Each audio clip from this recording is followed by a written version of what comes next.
అమెరికాలోని టెక్సాస్ రాష్ట్రంలో స్వచ్ఛంద సేవకు అత్యున్నత గౌరవంగా భావించే గవర్నర్ వాలంటీర్ అవార్డ్స్ విజేతలను ప్రకటించారు.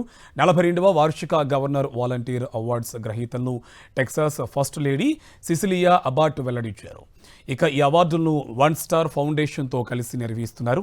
సమాజ అభివృద్ధికి విశేషంగా కృషి చేస్తున్న వ్యక్తులు, కుటుంబాలు, సంస్థలను ఈ అవార్డుల ద్వారా సత్కరిస్తున్నారు. ఈ అవార్డుల గ్రహీతలు సేవలు సమాజంలో గొప్ప మార్పులు తీసుకువస్తున్నాయని ఈ సందర్భంగా సిసిలియా అబాట్ తెలిపారు.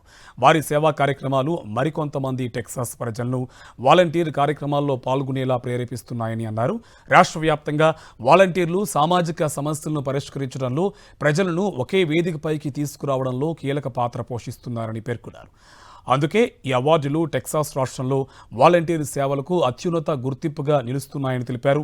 ఇక ఈ అవార్డు గ్రహీతలను ఏప్రిల్లో జరిగే నేషనల్ వాలంటీర్ మంత్ సందర్భంగా టెక్సాస్ గవర్నర్ భవనంలో నిర్వహించే ప్రత్యేక కార్యక్రమాల్లో సత్కరించనున్నారు.